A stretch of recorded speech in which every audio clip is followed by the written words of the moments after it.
আসসালামু আলাইকুম প্রিয় শিক্ষার্থীবৃন্দ, লেখাপড়া অনলাইনের ইউটিউব চ্যানেলে তোমাদের সকলকে স্বাগতম জানাচ্ছি। আমি স্বপ্ন হাসান। আজকে তোমাদের আমি পড়াবো হচ্ছে পৌরনীতি ও নাগরিকতা। পৌরনীতি ও নাগরিকতার প্রথম অধ্যায় নিয়ে কিন্তু আমরা এখনো আলোচনা করছি। আজকে আমরা যে পাঠটা নিয়ে আলোচনা করব সেটা হচ্ছে সমাজ নিয়ে। আমরা কিন্তু আজকে আলোচনা করব। আমরা কিন্তু এর আগে যে আলোচনা করেছি সেটা কিন্তু আমরা পরিবার নিয়ে আলোচনা করেছি, এবং সেই আলোচনায় কিন্তু আমরা জানতে পেরেছি যে পরিবার আসলে কি কি ধরনের হয়ে থাকে। যে কি হয়, বংশগণনা ও নেতৃত্বের ভিত্তিতে কিন্তু পরিবার এক ধরনের হয়ে থাকে, বংশগণনা ও নেতৃত্বের ভিত্তিতে কিন্তু পরিবার দুই ধরনের হয়, যথা পিতৃপ্রধান পিতৃতান্ত্রিক পরিবার এবং আরেকটা কি হয় মাতৃতান্ত্রিক পরিবার। এবং কি হয়, আকার ও অবকাঠামোর ভিত্তিতে কিন্তু পরিবার দুই ভাগে ভাগ করা হয়। আকার ও অবকাঠামো ব্যাপারটা বলতে গেলেই কিন্তু তোমরা বুঝতে পারছো যে পরিবারের আকার অনুযায়ী কিন্তু এটা আসলে ভাগ করা হয়। যেমন বড় পরিবার যখন হয়, মা বাবা ভাই বোন দাদা দাদি চাচা চাচি যখন থাকে, সেটাকে আমরা বলি যৌথ পরিবার। এবং শুধু মা বাবা এবং অবিবাহিত ছেলে সন্তান নিয়ে যে পরিবার গঠিত হয় সেটাকে কিন্তু আমরা বলি হচ্ছে কি একক পরিবার।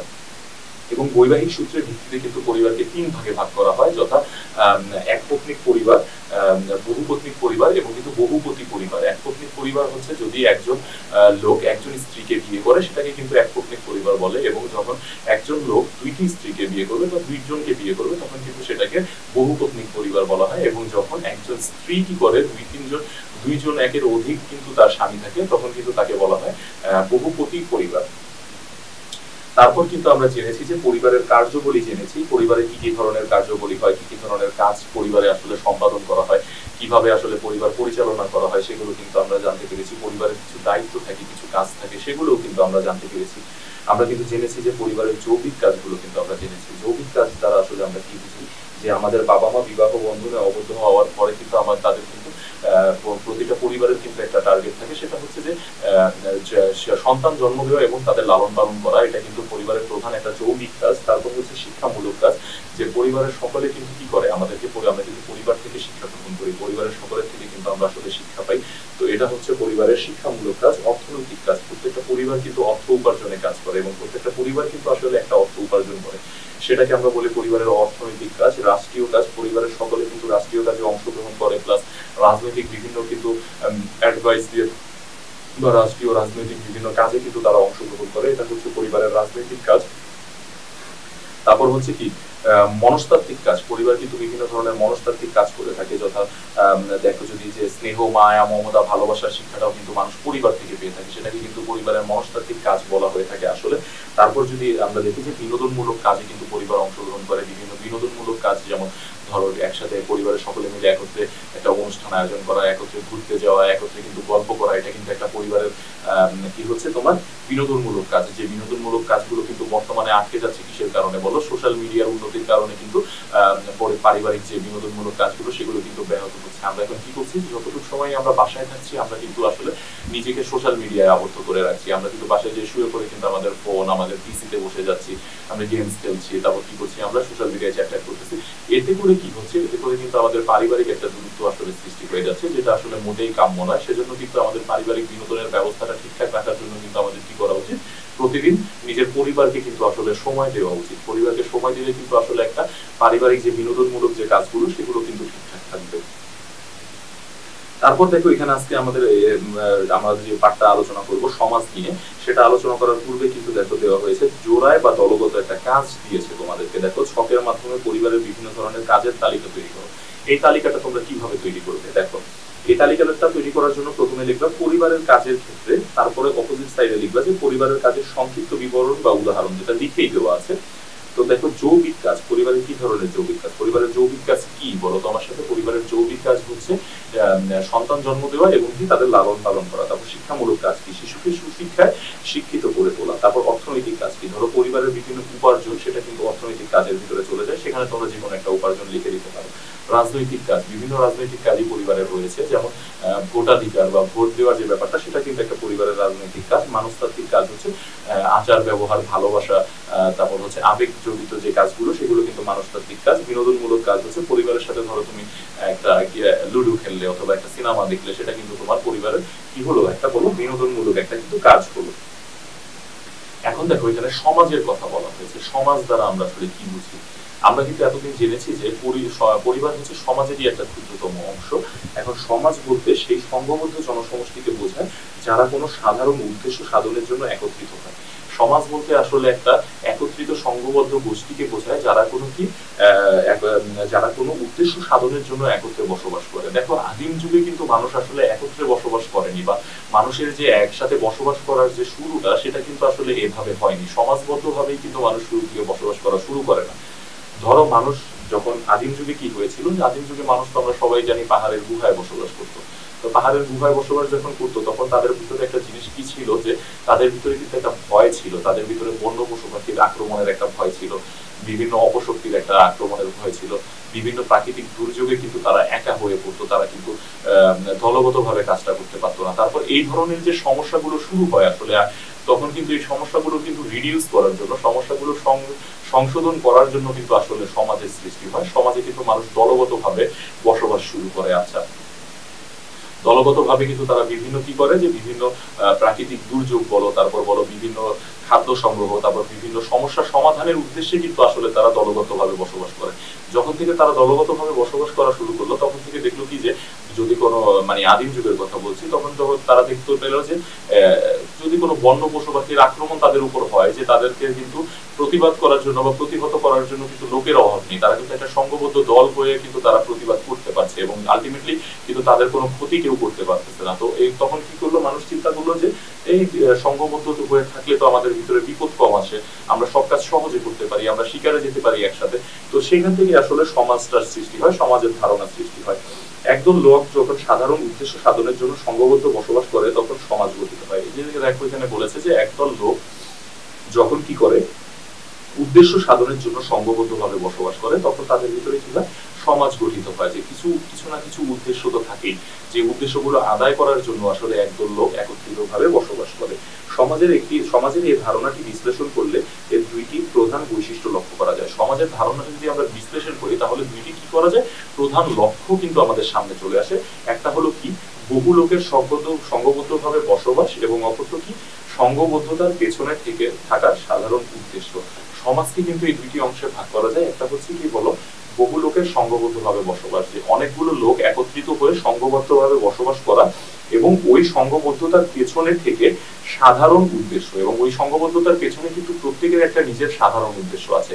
সংঘবদ্ধ ভাবে তো আমাদের একটা উদ্দেশ্য আছেই, এবং সংঘবদ্ধতার পেছনেও কিন্তু আমাদের একটা একক উদ্দেশ্য থাকে। তাছাড়া সমাজের সদস্যদের মধ্যে আরো কিছু বৈশিষ্ট্য লক্ষ্য করা যায়। সমাজের সদস্যদের কিন্তু প্রত্যেকের আরো কিছু আলাদা আলাদা বৈশিষ্ট্য থাকে। ঐক্য ও পারস্পরিক সহযোগিতা। ঐক্য জিনিসটা কি, ঐক্য মানে হচ্ছে একত্রিত, একসাথে যে ব্যাপারগুলো সেগুলোকে কিন্তু ঐক্য ও পারস্পরিক সহযোগিতা।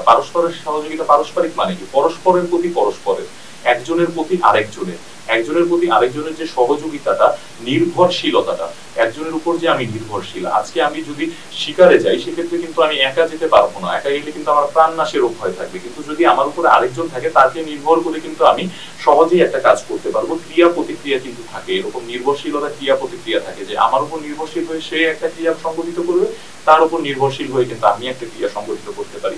সাদৃশ্য বৈসাদৃশ্যও কিন্তু থাকে। সমাজের সকলের ভিতরে যে সাদৃশ্য থাকে সেটা কিন্তু না, একজনের ভিতরে সাদৃশ্য থাকে, অপরজনের ভিতরে কিন্তু তার বৈসাদৃশ্য বা বিরূপ প্রভাব, বিরূপ আচরণও কিন্তু থাকে।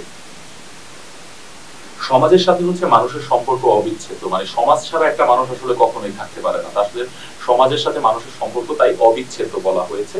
মানুষকে নিয়ে সমাজ গড়ে ওঠে, সমাজ যে গড়ে ওঠে সেটা কিন্তু মানুষকে নিয়ে গড়ে ওঠে। আর সমাজ মানুষের বহুমুখী প্রয়োজন মিটিয়ে উন্নত ও নিরাপদ সামাজিক জীবন দান করে। সমাজ কি করে, মানুষের প্রয়োজন মিটিয়ে একটা বহুমুখী উন্নত জীবন দান করে। উন্নত একটা জীবনধারা, উন্নত একটা লাইফস্টাইল কিন্তু মানুষ পায় থেকে, সমাজ থেকে পেয়ে থাকে। সমাজের মধ্যে মানুষের মানবিক গুণবলী ও সামাজিক মূল্যবোধের বিকাশ ঘটে। সমাজের মধ্যে কি হয়, মানুষের আসলে মানবিক মূল্যবোধের সৃষ্টি হয়। সামাজিক গুণবলী যেগুলো থাকে সেগুলো কিন্তু বিকাশের সৃষ্টি কিন্তু সে পায় সমাজ থেকে। তো দেখো যে সমাজের মধ্যে মানুষের মানবিক গুণবলী ও সামাজিক মূল্যবোধের বিকাশ ঘটে। যেমনটি বললাম, সমাজ সভ্য জীবনযাপনের আদর্শ স্থান মনে করে মানুষ তার নিজ প্রয়োজনেই সমাজ গড়ে তোলে। দেখো সমাজ, আমি তোমাদেরকে যেভাবে বললাম, মানুষ তার কি করে, জীবনযাত্রার আদর্শ স্থান মনে করে কিন্তু নিজের প্রয়োজনেই সমাজ গড়ে তুলেছে। জীবনযাত্রার আদর্শ স্থান মানে আসলে কি, তোমার জীবন যাপনের জন্য, তোমার জীবন ধারণের জন্য এটা একটা আদর্শ স্থান, মানে এখানে তুমি আসলে বসবাস করার উপযোগী একটা পরিবেশ, সেটা ভেবেই কিন্তু মানুষ নিজেরা মিলেই কিন্তু সমাজের কিন্তু সৃষ্টি করে বা সমাজ গড়ে তোলে।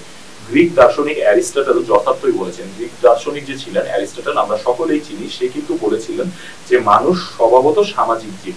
মানুষ কি, মানুষের স্বভাবই হচ্ছে সামাজিক ভাবে বসবাস করা। মানুষ স্বভাবতই কি, সামাজিক জীব। যে সমাজে বাস করে না সে হয় পশু নয়তো দেবতা। অ্যারিস্টটল কিন্তু বলেছেন, যে গ্রিক দার্শনিক ছিলেন অ্যারিস্টটল বলেছেন যে সমাজে বসবাস করে না সে হয়তো বা পশু নয়তো বা দেবতা। মানে মানুষের ভিতরে কিন্তু আসলে দেখো সামাজিক একটা প্রবণতা কিন্তু রয়েছে, যে সে সমাজেই বসবাস করতে পারে, এটাই কিন্তু তার কমফোর্ট জোন। একত্রিত মানুষকে নিয়ে, সকলকে নিয়েই কিন্তু সে আসলে বসবাস করতে পছন্দ করে, বসবাস করতে ভালোবাসে। আর যারা সমাজবদ্ধ হয়ে বসবাস করে না তাদেরকে তিনি কি বলেছেন, তাদেরকে তিনি বলেছেন হয়তো পশু, কারণ পশুর ভিতরে হয়তো বা সমাজবদ্ধ ভাবে বসবাস করার প্রতিক্রিয়াটা তেমন নেই বা মনোভাবটা তেমন নেই। নয়তো বলেছেন দেবতা, দেবতা যে কিনা সর্বক্ষমতার অধিকারী, যে কিনা চাইলেই একা থাকতে পারে। তো অ্যারিস্টটল এই কথা বলেছেন আমাদের, যে মানুষ স্বভাবতই কি, সামাজিক জীব। আমরা কিন্তু অ্যারিস্টটলের মতবাদটি জানলাম, যে অ্যারিস্টটল বলেছিল যে মানুষ সম্পর্কে, যে মানুষ হচ্ছে সামাজিক জীব। তো তারপর দেখো যে মানুষ স্বভাবতই সামাজিক জীব, সে সমাজে বাস করে না, সে হয় পশু নয়তো দেবতা, যেটা নিয়ে তোমাদের সাথে ইতিমধ্যে আলোচনা করলাম আমি। বস্তুত মানুষ জন্ম থেকে মৃত্যু পর্যন্ত সমাজে বসবাস করে এবং সামাজিক পরিবেশেই সে নিজে বিকশিত হয়। মানুষ কি করে, জন্মের পর থেকে মৃত্যু পর্যন্ত কিন্তু সমাজেই বসবাস করতে স্বাচ্ছন্দ্য বোধ করে এবং সমাজেই বসবাস করতে চায়। আসলে সমাজ ছাড়া কিন্তু মানুষ কিছু না, সে কিন্তু মৃত্যুর আগ পর্যন্ত কিন্তু সমাজকেই বেছে নেয় বসবাস করার জন্য। তাহলে আমরা সমাজ সম্পর্কে কিন্তু এখানে জানলাম, যে সমাজ কি, সমাজ হচ্ছে সংঘবদ্ধ জনগোষ্ঠী যারা কোনো সমস্যার সাধনার জন্য কিন্তু একত্রে বসবাস করে। অর্থাৎ একদল লোক যখন সাধারণ উদ্দেশ্য সাধনের জন্য সংঘবদ্ধভাবে বসবাস করে তাকেই কিন্তু সমাজ বলে। তো এখানে ইম্পর্টেন্ট যে ব্যাপারগুলো সেটা জানলাম, যে সমাজের ধারণা কিন্তু দুই ভাবে হয়ে থাকে। একটা হচ্ছে বহু লোকের সংঘবদ্ধভাবে বসবাস করার কারণ, একটা বহু লোক একসাথে আমরা যখন সংঘবদ্ধভাবে বসবাস করি সেটা একটা কারণ হয়। আরেকটা হয় হচ্ছে ওই সংঘবদ্ধতার পেছনে কিন্তু প্রত্যেকেরও একটা উদ্দেশ্য থাকে, সেটাও কিন্তু সমাজের আর কি লিডিং একটা কারণ সমাজ তৈরি হওয়ার পেছনে। ঐক্য ও পারস্পরিক সহযোগিতা, নির্ভরশীলতা, ক্রিয়া প্রতিক্রিয়া, সাদৃশ্য বৈসাদৃশ্য সবই কিন্তু একটা সমাজের লক্ষণীয় হয়। তারপর কি বলেছেন, যে গ্রিক দার্শনিক অ্যারিস্টটল সমাজ সম্পর্কে কিছু বলেছেন, যে মানুষ স্বভাবতই সামাজিক জীব, সমাজ ছাড়া মানুষ কখনোই থাকতে পারে না। মানুষ তার জন্ম থেকে মৃত্যু লগ্ন পর্যন্ত কিন্তু সমাজেই বেছে নেয় থাকার জন্য। তো সমাজ সম্পর্কে আমরা জানলাম। এই সম্পর্কে যদি তোমাদের কোনো কিছু থাকে, প্রশ্ন থাকে, বা তোমাদের আরো কিছু ডিটেলস জানার থাকে, তোমরা কিন্তু কমেন্ট সেকশনে অবশ্যই বলবে। এখন আমরা যেটা জানবো সেটা হচ্ছে রাষ্ট্র সম্পর্কে আমরা জানবো। দেখো ওই সমাজের পরেই যে পার্টটা চলে আসে সেটা হচ্ছে রাষ্ট্র। তো আমরা জানি রাষ্ট্র কি, রাষ্ট্র হচ্ছে একটা রাজনৈতিক প্রতিষ্ঠান। আমরা জানি যে রাষ্ট্র একটা রাজনৈতিক প্রতিষ্ঠান, যে আমরা যেখানে বসবাস করি সেটা একটা রাজনৈতিক প্রসেসে কিন্তু রাষ্ট্রটা চলে। বিশ্বের সকল মানুষ কোনো না কোনো রাষ্ট্রে বসবাস করে। দেখো বিশ্বে যতগুলো মানুষ আছে সবাই কিন্তু কোনো না কোনো রাষ্ট্রে বসবাস করে। আমাদের এই পৃথিবীতে ছোট বড় মিলিয়ে প্রায় 200 রাষ্ট্র আছে। ছোট এবং বড় মিলিয়ে আমাদের এই পৃথিবীতে কত রাষ্ট্র আছে? প্রায় 200 রাষ্ট্র কিন্তু আছে। প্রতিটি রাষ্ট্রেরই আছে নির্দিষ্ট ভূখণ্ড এবং জনসংখ্যা। প্রত্যেকটি রাষ্ট্রেরই কিন্তু সেক্ষেত্রে দেখো একটা নির্দিষ্ট ভূখণ্ড আছে এবং জনসংখ্যা কিন্তু আছে। এছাড়া রাষ্ট্র পরিচালনার জন্য আরো আছে সরকার এবং সার্বভৌমত্ব।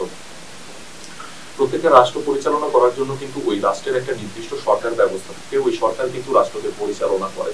এছাড়াও কি সার্বভৌমত্ব কিন্তু প্রতিটা রাষ্ট্রে থাকে। মূলত এগুলো ছাড়া রাষ্ট্র গঠিত হতে পারে না। সরকার, সার্বভৌমত্ব এবং জনগণ ছাড়া কিন্তু কোনো রাষ্ট্রই আসলে কি হতে পারে না, গঠিত হতে পারে না। রাষ্ট্র কি তার রূপ পায় না আসলে। অধ্যাপক গার্নার বলেন, সুনির্দিষ্ট ভূখণ্ডে স্থায়ীভাবে বসবাসকারী সুসংগঠিত সরকারের প্রতি স্বভাব জাতের অনুগতশীল, বহিঃশত্রু নিয়ন্ত্রণ হতে মুক্ত এবং স্বাধীন জনসমষ্টিকে কিন্তু রাষ্ট্র বলে। তিনি কিন্তু একটা কঠিন একটা এখানে দেখো সংজ্ঞা তোমাদের দিয়েছে। তিনি কি বলেছেন আবারও যদি বলি, সুনির্দিষ্ট ভূখণ্ডে স্থায়ীভাবে বসবাসকারী। সুনির্দিষ্ট ভূখণ্ড মানে কি? নির্দিষ্ট ভূখণ্ডে স্থায়ীভাবে বসবাসকারী মানে পার্মানেন্টলি যে বসবাস করবে এরকম। সুসংগঠিত মানে কি? সবকিছু একদম ঠিকঠাক গঠন অনুসারে কিন্তু সবকিছু ঠিকঠাক থাকতে হবে। সরকারের প্রতি স্বভাব জাতের অনুগত্যশীল, সরকারের প্রতি অনুগত্যশীল থাকতে হবে। সরকারের যে ডিসিশন বা সরকারের যে মতবাদ বা যা কিছুই থাকে সেগুলোর প্রতি কিন্তু অনুগত্যশীলতা থাকতে হবে। অনুগত্যশীল, শক্তির নিয়ন্ত্রণ হতে মুক্ত মানে বাহিরের যে শক্তি থাকে, বাহিরের যে শত্রু থাকে তাদের কিন্তু তাদের আক্রমণ থেকে কিন্তু মুক্ত। স্বাধীন জনসমষ্টিকে, যারা জনসমষ্টি জনগণগুলো যারা আছে তারা কিন্তু অবশ্যই স্বাধীন হতে হবে। এরূপ স্বাধীন জনসমষ্টিকে কিন্তু আসলে কি বলি আমরা? স্বাধীন জনসমষ্টিকে কিন্তু আমরা রাষ্ট্র বলি। এই সংজ্ঞা বিশ্লেষণ করলে রাষ্ট্রের 4টি উপাদান পাওয়া যায়। গার্নার যে সংজ্ঞাটা দিয়েছে আসলে সেই সংজ্ঞাটাই যদি আমরা বিশ্লেষণ করি তাহলে কিন্তু সেখানে আমরা কি পেয়ে যাই, দেখো চারটি কিন্তু আমরা উপাদান পেয়ে যাই। একটা হচ্ছে কি জনসমষ্টি। জনসমষ্টি মানে কি? জনসমষ্টি মানে হচ্ছে জনগণের যে সমষ্টি। তারপর হচ্ছে নির্দিষ্ট ভূখণ্ড। নির্দিষ্ট ভূখণ্ড মানে কি? আমাদের জন্য যে নির্দিষ্ট যে ভূখণ্ডটা রয়েছে, আমাদের যে মানচিত্রটা রয়েছে, আমাদের যে আয়তনটা রয়েছে, সেই আয়তনের ভিতরে যে ভূখণ্ডটা, সেই ভূখণ্ডটাই কিন্তু আমাদের সেই নির্দিষ্ট ভূখণ্ড। এবং কি সরকার, আমাদের দেশের সরকার যে রয়েছে, প্রত্যেকটা দেশেরই সরকার থাকে, সরকার কিন্তু চেঞ্জ হয় ভোটের মাধ্যমে। তারপর সার্বভৌমত্ব, এই চারটি বিষয়ের উপর ভিত্তি করে কিন্তু গার্নার তার সংজ্ঞাটি দিয়েছেন এবং এই চারটি বিষয় সম্পর্কেও কিন্তু আমরা আলোচনা করব। যেমন প্রথমেই আমরা আলোচনা করব হচ্ছে জনসমষ্টি নিয়ে। আসলে জনসমষ্টিটা আসলে কি? জনসমষ্টি হচ্ছে রাষ্ট্র গঠনের অপরিহার্য উপাদান হচ্ছে কি জনসমষ্টি। একটা রাষ্ট্র গঠনের অপরিহার্য উপাদান কি? একটা রাষ্ট্র গঠনের অপরিহার্য উপাদান হচ্ছে কি জনসমষ্টি। কোন ভূখণ্ডে একটি জনগোষ্ঠী স্থায়ীভাবে বসবাস করলেই রাষ্ট্র গঠিত হতে পারে। কোন ভূখণ্ডে যদি একটা জনসমষ্টি স্থায়ীভাবে বসবাস করে, তোমাদের আগে বলেছি যে স্থায়ীভাবে বসবাসটা কি, পার্মানেন্টলি যদি বসবাস করে তখন কি সেখানে একটা রাষ্ট্র গঠিত হতে পারে। তবে একটি রাষ্ট্র গঠনের জন্য কি পরিমাণ জনসমষ্টি প্রয়োজন এর কোনো সুনির্দিষ্ট নিয়ম নেই। তবে এরকম কিন্তু কোনো ধরাবাঁধা নিয়ম নেই যে একটা রাষ্ট্র গঠনের জন্য এতজন জনসমষ্টি লাগবে, যে 7 কোটি জনসংখ্যা লাগবে একটা রাষ্ট্র গঠনের জন্য, বা একটা রাষ্ট্র 7 কোটি জনসংখ্যা হলেই গঠিত হবে, এরকম কিন্তু কোনো নিয়ম আসলে নেই। যেমন বাংলাদেশের এখন জনসংখ্যা যদি আমরা বলতে যাই, প্রায় 15 কোটি জনসংখ্যা বাংলাদেশের। ভারতের কিন্তু 121 কোটি জনসংখ্যা এবং ব্রুনাইয়ের প্রায় 2 লক্ষ জনসংখ্যা। দেখো ব্রুনাইয়ের জনসংখ্যা কিন্তু এদের থেকে খুব কম, মাত্র 2 লক্ষ জনসংখ্যা নিয়েও কিন্তু ব্রুনাই কি হয়েছে, একটা রাষ্ট্র হয়েছে। তবে রাষ্ট্রবিজ্ঞানীদের মতে একটি রাষ্ট্র সম্পদের সাথে সামঞ্জস্য জনসংখ্যা থাকা বাঞ্ছনীয়। তবে রাষ্ট্রবিজ্ঞানীরা আসলে যেটা মনে করে, তারা মনে করে যে একটা ভূখণ্ডের সঙ্গে সামঞ্জস্য থাকা প্রয়োজন জনসংখ্যার। যেমন ধরো যদি আমাদের কথা বলতে যাই, যে আমাদের আয়তন হচ্ছে 1,47,570 বর্গ কিলোমিটার। তো আমাদের 1,47,570 বর্গ কিলোমিটারের ভিতরে কিন্তু এই যে 15 কোটি লোক, এটা কিন্তু আসলে খুব বেশি হয়ে যায় আমাদের ইয়ার তুলনায়, আমাদের আয়তনের তুলনায় বা আমাদের ভূখণ্ডের তুলনায়। আর ব্রুনাইয়ে কিন্তু আবার দেখো যে মাত্র 2 লক্ষ লোকের বসবাস। ব্রুনাইয়ে কিন্তু আবার তাদের আয়তনের তুলনায় লোক সংখ্যা কম হয়ে যায়। এজন্য রাষ্ট্রবিজ্ঞানীরা মনে করেন যে কোন একটা দেশের ভূখণ্ডের সাথে মিলিয়ে সামঞ্জস্যপূর্ণ থাকা উচিত, যে একটা নির্দিষ্ট লিমিটেডে থাকা উচিত, যে এর থেকে কম হলেও সমস্যা, এর থেকে বেশি হলেও সমস্যা। এবং রাষ্ট্রবিজ্ঞানীরা যেটা মনে করেন, আমি কিন্তু সেটা যথার্থ মনে করি, যে তাদের চিন্তা করাটা বা মনে করাটা কিন্তু খুবই স্বাভাবিক। একটা দেশ কিন্তু ঠিকঠাক ভাবে চলতে হলে, সামঞ্জস্যপূর্ণ ভাবে চলতে হলে কিন্তু জনসংখ্যার সামঞ্জস্যতা থাকা খুবই প্রয়োজন। জনসংখ্যার সামঞ্জস্য যখন না থাকবে তখন কিন্তু একটা দেশ স্বাভাবিক গতিতে চলতে পারবে না, সে কিন্তু তার স্বাভাবিক গতি ব্যাহত হবে দেশের। তারপর ধরো আমি যদি বলি নির্দিষ্ট ভূখণ্ডের কথা। এখন নির্দিষ্ট ভূখণ্ডের কথা কিন্তু তোমাদের আগেও বলেছি যে একটা দেশের যে নির্দিষ্ট যে আয়তন থাকে সেটাই কিন্তু সেই দেশের নির্দিষ্ট ভূখণ্ড। রাষ্ট্র ও জনগণের জন্য নির্দিষ্ট ভূখণ্ড আবশ্যক। এখন দেখো রাষ্ট্রের জন্য এবং জনগণের জন্য কিন্তু একটা নির্দিষ্ট ভূখণ্ড কিন্তু অবশ্যই দরকারি। ভূখণ্ড বলতে একটি রাষ্ট্রের স্থলভাগ, জলভাগ এবং আকাশ সীমাকে বোঝায়। ভূখণ্ড মানে যদি তুমি এটা বুঝতে ভুল করো যে শুধু স্থলভাগকে ভূখণ্ড বলবে, সেটা কিন্তু ভুল। একটা রাষ্ট্রের স্থলভাগ, জলভাগ এবং আকাশ সীমা নিয়ে কিন্তু রাষ্ট্রের ভূখণ্ড গঠিত হয়। এটা তাহলে কিন্তু তোমাদের জন্য একটা বড় প্রশ্ন থাকতে পারে যে ভূখণ্ড কাকে বলে।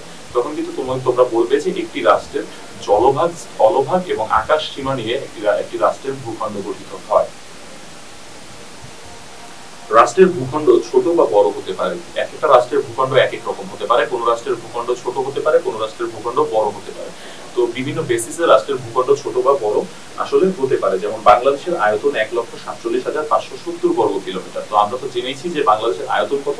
বাংলাদেশের আয়তন হচ্ছে 1,47,570 বর্গ কিলোমিটার। তবে বাংলাদেশ ও ভারতের মধ্যে স্বাক্ষরিত স্থল সীমানা চুক্তি অনুযায়ী 2015 সালের 31 জুলাই দুই দেশের মধ্যে পারস্পরিক ছিটমহল বিনিময়ের ফলে বাংলাদেশের মোট ভূখণ্ডে 10,041.25 একর জমি কিন্তু যোগ হয়েছে। দেখো ভূখণ্ড কিন্তু পরবর্তীতে বাড়তে পারে। যেমন আমাদের দেশে কি হয়েছে, 2015 সালের 31 জুলাই কি হয়েছে, দুই দেশের মধ্যে একটা পারস্পরিক একটা মিটিং এর ফলে, দুই দেশের মধ্যে একটা চুক্তির ফলে কিন্তু কি হয়েছে, ছিটমহল বিনিময় হয়েছে। আমাদের দেশে কিন্তু ছিটমহল বিনিময় হওয়ার ফলে কিন্তু কি হয়েছে, আমাদের মোট ভূখণ্ডে কিন্তু 10,041.25 একর জমি কিন্তু আমাদের দেশে আরো যোগ হয়েছে। এছাড়াও বঙ্গোপসাগরে মিয়ানমার ও ভারতের সাথে আন্তর্জাতিক আদালতে সমুদ্র সীমা মামলার রায় বাস্তবায়নের ফলে বাংলাদেশের সমুদ্র সীমা কিন্তু আয়তন বৃদ্ধি পেয়েছে।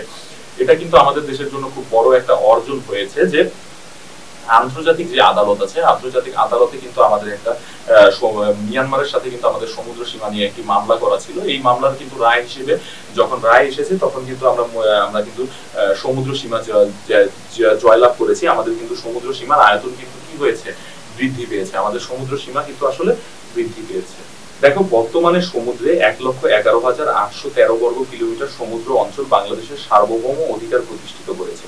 দেখো বাংলাদেশে কিন্তু কি হয়েছে, 1,11,813 বর্গ কিলোমিটার সমুদ্র অঞ্চলে কিন্তু বাংলাদেশের সার্বভৌম অধিকার কিন্তু আসলে কি হয়েছে, প্রতিষ্ঠিত হয়েছে। বাংলাদেশের কিন্তু সমুদ্র সীমা কিন্তু কি হয়েছে বলো, আয়তন কিন্তু প্রতিষ্ঠিত হয়েছে, বেড়ে গিয়েছে। যেমন দেখো চীন, ভারত, মার্কিন যুক্তরাষ্ট্র, কানাডা প্রভৃতি রাষ্ট্রের কিন্তু ক্ষেত্রফল বাংলাদেশের থেকে অনেক বড়। তারপর দেখো 3 নম্বর জিনিস যেটা, সেটা হচ্ছে কি সরকার। রাষ্ট্রের একটি গুরুত্বপূর্ণ উপাদান হচ্ছে সরকার। দেখো রাষ্ট্রের যদি চালিকা বলতে চাই আমরা, তাহলে কিন্তু সরকারকে বলতে হবে। প্রত্যেকটা রাষ্ট্র কিন্তু চালায় হচ্ছে তার রাষ্ট্রের সরকার এবং জনগণ। সরকার এবং জনগণের সাথে কিন্তু একটা মিল থাকা কিন্তু খুবই বাঞ্ছনীয় একটা ব্যাপার, মিল কিন্তু থাকার প্রয়োজন। তো দেখো সরকার ছাড়া রাষ্ট্র গঠিত হতে পারে না। একটা রাষ্ট্র কিন্তু কোনোভাবেই সরকার ছাড়া গঠিত হতে পারে না। সরকার কিন্তু রাষ্ট্রের জন্য খুবই গুরুত্বপূর্ণ একটা উপাদান তুমি বলতে পারো। রাষ্ট্রের যাবতীয় কার্যাবলী থেকে শুরু করে রাষ্ট্রের যে বিধিনিষেধ, এগুলো কিন্তু প্রণয়ন করে সরকার। সরকারের যেমন জনগণের সাথে একটা ভালো সম্পর্ক থাকা উচিত, তেমনি রাষ্ট্রের কিন্তু উন্নয়নেও কিন্তু সরকারের ভূমিকা খুবই বেশি। তো আমরা কিন্তু রাষ্ট্রের সরকার কিন্তু নির্বাচন করার ক্ষমতাটা কিন্তু আমাদের জনগণই রয়েছে। আমরা কিন্তু ভোটের মাধ্যমে রাষ্ট্রের সরকার নির্বাচন করি। তো দেখো কি বলেছে এখানে, রাষ্ট্রের একটি গুরুত্বপূর্ণ উপাদান হচ্ছে সরকার। সরকার ছাড়া রাষ্ট্র কখনো কি হতে পারে না, গঠিত হতে পারে না। রাষ্ট্রের যাবতীয় কার্যাবলী সরকারের মাধ্যমে পরিচালিত হয়ে থাকে। একটা রাষ্ট্রের যে কার্যাবলী পরিচালিত হয় সেটা কিন্তু আসলে কি হয়, সরকারের মাধ্যমে পরিচালিত হয়। সরকার গঠিত হয় 3টি বিভাগ নিয়ে। সরকার কিভাবে গঠিত হয় যদি আমরা বলি, তাহলে তোমরা কি বলবে যে সরকার গঠিত হয় আসলে 3টি বিভাগ নিয়ে। তোমরা এখানে মার্ক করে রাখো, যথা আইন বিভাগ, শাসন বিভাগ ও বিচার বিভাগ।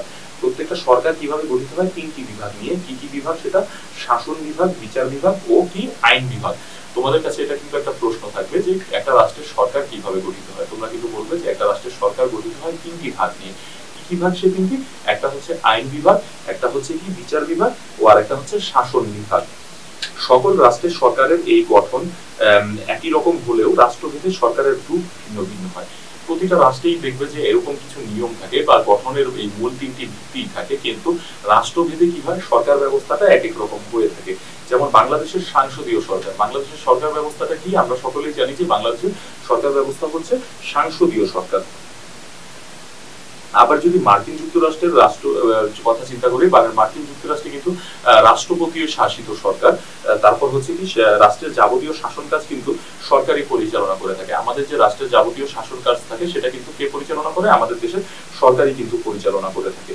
তারপর আমরা জানবো যে একটি রাষ্ট্রের যে মেইন পার্ট, যেটা না জানলেই নয়, যে রাষ্ট্রের যে সবচেয়ে বড় যে পার্টটা থাকে সেটা হচ্ছে কি সার্বভৌমত্ব। আমরা এখন পরিচিত হব সার্বভৌমত্বের সাথে। সার্বভৌমত্ব জিনিসটা আসলে কি? সার্বভৌমত্ব রাষ্ট্র গঠনের সবচেয়ে গুরুত্বপূর্ণ এবং অত্যাবশ্যকীয় উপাদান। সার্বভৌমত্ব কি একটা রাষ্ট্র গঠনের সবচেয়ে গুরুত্বপূর্ণ এবং সবচেয়ে অত্যাবশ্যকীয় উপাদান, যেটা ছাড়া রাষ্ট্র গঠন হতেই পারে না। অত্যাবশ্যক, এটার আবশ্যকতা খুবই জরুরি একটা রাষ্ট্রের জন্য। একটি রাষ্ট্র চরম ও পরম সর্বোচ্চ ক্ষমতা, এটি রাষ্ট্রের চরম, পরম এবং সর্বোচ্চ ক্ষমতা। তোমরা দেখো এটার গুরুত্ব কি পরিমাণ দিয়েছে, এটা কিন্তু খুবই গুরুত্বপূর্ণ একটা জিনিস। কি বলেছে যে এটি একটা রাষ্ট্রের কি হচ্ছে, তোমার চরম, পরম ও সর্বোচ্চ ক্ষমতার একটা যে ব্যাপার, সেটা কিন্তু এটা এর দুটি দিক রয়েছে, যথা অভ্যন্তরীণ দিক ও বাহ্যিক সার্বভৌমত্ব। একটা হচ্ছে রাষ্ট্রের অভ্যন্তরীণ সার্বভৌমত্ব, মানে রাষ্ট্রের ভিতরকার যে সার্বভৌমত্ব, এবং একটা হচ্ছে বাহ্যিক সার্বভৌমত্ব বা বাইরে থেকে রাষ্ট্রের যে সার্বভৌমত্ব, সেটা কিন্তু। অভ্যন্তরীণ সার্বভৌমত্বের সাহায্যে রাষ্ট্র দেশের অভ্যন্তরে বিভিন্ন আদেশ নির্দেশ জারির মাধ্যমে ব্যক্তির ও সংস্থার উপর কর্তৃত্ব করে। অভ্যন্তরীণ যে সার্বভৌমত্ব, সেটার মাধ্যমে আসলে কি হয়, একটা দেশের অভ্যন্তরীণ সার্বভৌমত্বের সাহায্যে আসলে হয় কি, যে রাষ্ট্র তার দেশের অভ্যন্তরে বিভিন্ন আদেশ নিষেধ এবং জারির মাধ্যমে কি করে থাকে, ব্যক্তি ও সংস্থার উপর কি করে, বিভিন্ন ব্যক্তি এবং সংস্থার উপর কি করে, কর্তৃত্ব করে। এবং কি হয়, অন্যদিকে বাহ্যিক সার্বভৌমত্বের মাধ্যমে রাষ্ট্র বহিঃশক্তি নিয়ন্ত্রণ থেকে দেশকে মুক্ত রাখে। দেখো সার্বভৌমত্বের যে ব্যাপারটা, সেটা কিন্তু আসলে দুইটি ভাগে বিভক্ত হয়। একটা হচ্ছে কি অভ্যন্তরীণ সার্বভৌমত্ব এবং একটা হচ্ছে কি বাহ্যিক সার্বভৌমত্ব। অভ্যন্তরীণ যে সার্বভৌমত্বটা আসে, সেটা হচ্ছে কি হয়, যে রাষ্ট্র তার নিজ দেশের বিভিন্ন মানুষকে কিন্তু বিভিন্ন ব্যবসা প্রতিষ্ঠান বা সবাইকে কিন্তু আসলে মনিটরিং করে, এবং বাহ্যিক যে সার্বভৌমত্বটা সেটা কিন্তু আসলে আসে হচ্ছে বাহির থেকে, রাষ্ট্রকে কোনো বহিঃশক্তির আক্রমণ রাষ্ট্রে হলো কিনা, বা বহিঃশক্তির কোনো কুপ্রভাব বা কোনো কিছু বা রাষ্ট্রের প্রতি আসলো কিনা, কোনো হামলার সম্মুখীন হলো কিনা, সেটা কিন্তু আসলে নিয়ন্ত্রণ করে রাষ্ট্রের যে বাহ্যিক যে সার্বভৌমত্বটা, সেটা কিন্তু এটাকে নিয়ন্ত্রণ করে। আচ্ছা, তো আমরা যে ব্যাপারটা সম্পর্কে জেনেছি সেটা কিন্তু আমরা সার্বভৌমত্ব সম্পর্কেও কিন্তু জেনে নিলাম। এখন কিন্তু আমরা জানবো যে রাষ্ট্রের উৎপত্তি, মানে রাষ্ট্রের উৎপত্তি আসলে কিভাবে হলো। আমরা কিন্তু আলোচনা করেছি যে রাষ্ট্র কিভাবে হলো, সমাজ কিভাবে হলো। এখন আমরা জানবো রাষ্ট্রের উৎপত্তিটা আসলে কিভাবে হলো। দেখো, রাষ্ট্র কখন কিভাবে উৎপত্তি লাভ করেছে তা নিশ্চিত করে বলা কিন্তু কঠিন। আসলে কেউই কিন্তু বলতে পারে না যে রাষ্ট্র কখন কিভাবে উৎপত্তি হয়েছে। তবে রাষ্ট্রবিজ্ঞানীরা অতীত ও ইতিহাস এবং রাজনৈতিক ঘটনাবলী পরীক্ষা নিরীক্ষা করে রাষ্ট্রের উৎপত্তি সম্পর্কে কিন্তু কতগুলো মতবাদ পেশ করেছেন। আসলে দেখো, এখানে কি রাষ্ট্রের নির্দিষ্টভাবে কবে উৎপত্তি হয়েছে বা কখন উৎপত্তি হয়েছে সেটা কিন্তু আসলে কেউ বলতে পারে না। কিন্তু বিজ্ঞানীরা কি করেছে যে ইতিহাস ও রাজনৈতিক ঘটনা প্রবাহ পরীক্ষা নিরীক্ষা করে তারা কিন্তু কিছু ধারণা আসলে প্রদান করেছেন। তারা কিন্তু কতগুলো মতবাদ প্রদান করেছেন। তার মধ্যে উল্লেখযোগ্য হলো এক ঐশী মতবাদ। তার মধ্যে যে প্রধান উল্লেখযোগ্য মতবাদটা হচ্ছে সেটা হচ্ছে ঐশী মতবাদ। এটা সম্পর্কেও আমরা জানবো। তারপর হচ্ছে বল বা শক্তি প্রয়োগ মতবাদ, এবং এরকম আরও একটি মতবাদ প্রয়োগ করেছেন, সেটা হচ্ছে বল বা শক্তি প্রয়োগ মতবাদ এবং সামাজিক চুক্তি মতবাদ। কি করেছে তারপরে? সামাজিক চুক্তি মতবাদ প্রদান করেছে, এবং ঐতিহাসিক বিবর্তনমূলক মতবাদও কিন্তু প্রদান করেছেন। আসলে এই মতবাদগুলো সম্পর্কে আবার যে ডিটেলসগুলো আছে সেগুলো আমরা পরবর্তী ক্লাসে জানবো। আজকে আমরা এই মতবাদ সম্পর্কেই জানবো, এবং আমরা এখন একটু আলোচনা করব যে আজকের ক্লাসে, আজকের পাঠে আমরা কতটুকু আসলে পড়েছি, যে আজকের পাঠে আমাদের যে বিষয়গুলো ছিল সেগুলো আসলে কি কি ছিল। আজকে আমরা কিন্তু শুরু করেছি কোত্থেকে? আমরা শুরু করেছি সমাজ থেকে। সমাজ কি, আমরা যদি আবার একটু রিক্যাপ করি, আমরা যদি আবার একটু পুনরালোচনা করি, তাহলে কিন্তু জানতে পারবো সমাজ বলতে সেই সংঘবদ্ধ জনসমষ্টিকে বোঝায় যারা কোনো সাধারণ উদ্দেশ্য সাধনের জন্য একত্রিত হয় আসলে। অর্থাৎ একদল লোক যখন সাধারণ উদ্দেশ্য সাধনের জন্য সংঘবদ্ধ হয়ে বসবাস করে তখনই কিন্তু আসলে কিসের গঠন হয়? সমাজের কিন্তু গঠন হয়। সমাজ, এ ধারণাটিকে বিশ্লেষণ করলে এর প্রধান দুইটি বৈশিষ্ট্য আসলে কিন্তু লক্ষ্য করা যায়, যথা এক, বহু লোকের সংঘবদ্ধভাবে বসবাস কিন্তু এখানে লক্ষ্য করা যায়, এবং ওই সংঘবদ্ধতার পেছনে থেকে থাকা সাধারণ উদ্দেশ্য কিন্তু এখানে আলোচনা করা হয় সমাজে। তাছাড়া কি হয় যে সমাজের সদস্যদের মধ্যে আরও কিছু বৈশিষ্ট্য লক্ষ্য করা যায়, যেগুলো কি ঐক্যবদ্ধ ও পারস্পরিক সহযোগিতা, নির্ভরশীলতা, ক্রিয়া প্রতিক্রিয়া, সাদৃশ্য, বৈসাদৃশ্য, এগুলো কিন্তু লক্ষ্য করা যায়। একটা সমাজ যখন থাকে সেখানে সমাজের লোকগুলোর মধ্যে কিন্তু বিভিন্ন ধরনের মিশ্র প্রতিক্রিয়া আসলে কিন্তু লক্ষ্য করা যায়। এই মিশ্র প্রতিক্রিয়াগুলো সম্পর্কেও কিন্তু আলোচনা করা হয়েছে। তারপর যখন আমরা জানবো যে সমাজে একটা ইম্পর্টেন্ট ব্যাপার যে সমাজের ধারণা দেন, সে হচ্ছে কি গ্রিক দার্শনিক অ্যারিস্টটল কিন্তু সমাজ সম্পর্কে একটা মতবাদ আমাদেরকে প্রদান করেছিল। সে মতবাদটা কি ছিল? যে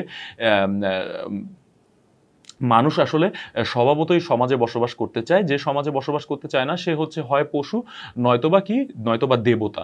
তাদেরকে এই কথাটা বলা হয়েছিল। কারণ কি, মানুষ সমাজ ছাড়া আসলে বাঁচতেই পারে না। জন্মলগ্ন থেকেই মানুষের কি সমাজে বসবাস করার কিন্তু একটা প্রবণতা নিয়ে কিন্তু আসলে মানুষের সৃষ্টি। তো মানুষ আর সমাজ কিন্তু দুইজনের কিন্তু একদম একটা আত্মিক ব্যাপার কিন্তু সেটা, মানুষের সাথে সমাজের যে ব্যাপারটা সেটা। তারপর আমরা জেনেছি যে রাষ্ট্র কিভাবে গঠিত হয়। রাষ্ট্র হচ্ছে একটা রাজনৈতিক প্রতিষ্ঠান। একটা রাষ্ট্র যে মানুষের নির্দিষ্ট ভূখণ্ডের মধ্যে বসবাসকারী মানুষগুলোকে কিন্তু একটা রাষ্ট্রের মানুষ বলা হয়। অনেক রাষ্ট্রই কিন্তু রয়েছে আমাদের পুরো পৃথিবীতে, কিন্তু ছোট বড় মিলিয়ে প্রায় 200টি রাষ্ট্র আসলে রয়েছে। তো রাষ্ট্রের যে ইম্পর্টেন্ট যে ব্যাপারগুলো, যে মূল বিষয়গুলোর উপর বেসিস করে, যে মূল বিষয়গুলোর উপর ভিত্তি করে আসলে রাষ্ট্রের সৃষ্টি হয়, সেগুলো কিন্তু একটা হচ্ছে জনসমষ্টি, নির্দিষ্ট ভূখণ্ড, 3 নাম্বার কিন্তু হচ্ছে সরকার, আর 4 নাম্বার হচ্ছে সার্বভৌমত্ব। এই ওভারঅল এই ব্যাপারগুলোর উপর বেসিস করে কিন্তু আসলে ভিত্তি করে কিন্তু আসলে রাষ্ট্রের গঠন কিন্তু হয়ে থাকে। তারপর যদি আমরা বলতে চাই রাষ্ট্রের উৎপত্তিগত দিক, যদি আমরা বলতে চাই, তাহলে কিন্তু আমরা বলবো যে রাষ্ট্র কখন কিভাবে উৎপত্তি লাভ করেছে তা নিশ্চিতভাবে বলা কিন্তু আসলে একটা কঠিন কাজ।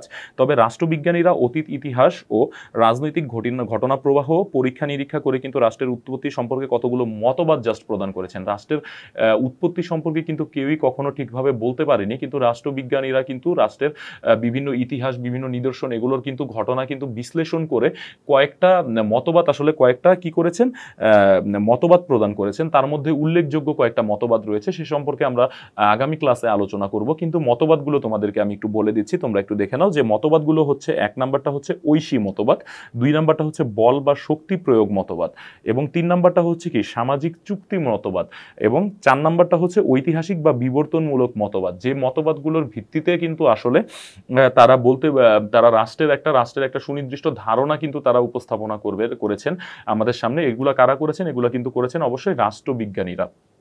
তো আজকের মতো তোমাদের পড়া এই পর্যন্তই। তোমরা কিন্তু এখানে একটু ব্যাপারগুলো ইম্পর্টেন্ট, সেই ব্যাপারগুলো কিন্তু তোমরা একটু মার্ক করে রাখবে। এখানে কিন্তু তোমাকে কয়েকটা ইম্পর্টেন্ট কোশ্চেন থাকে, যে সরকার গঠিত হয় কি কি নিয়ে। যদি কোশ্চেনটা থাকে তাহলে কিন্তু তোমাদের বলতে হবে যে আইন বিভাগ, শাসন বিভাগ ও বিচার বিভাগ নিয়ে আসলে সরকার গঠিত হয়, এবং রাষ্ট্র কিসের উপর ভিত্তি করে গঠিত হয় যদি বলে, তাহলে কিন্তু তোমাদের বলতে হবে জনসমষ্টি, নির্দিষ্ট ভূখণ্ড, সরকার ও সার্বভৌমত্বের উপর ভিত্তি করে কিন্তু আসলে রাষ্ট্রের গঠন হয়। তো তোমরা যেটা করবে, তোমরা অবশ্যই কমেন্ট সেকশনে কমেন্টস করবে। এই কোশ্চেন দুইটার উত্তর যদি কেউ রেডি করতে পারো, যদি রেডি করে কমেন্ট সেকশনে দিতে পারো তাহলে খুবই ভালো। তোমরা কমেন্টসে এটা জানাবে যে তোমাদের ক্লাস কেমন লাগে। ক্লাস যদি খারাপ লাগে তাহলে তোমরা বলবে কিভাবে ক্লাস নিলে তোমাদের ভালো লাগে।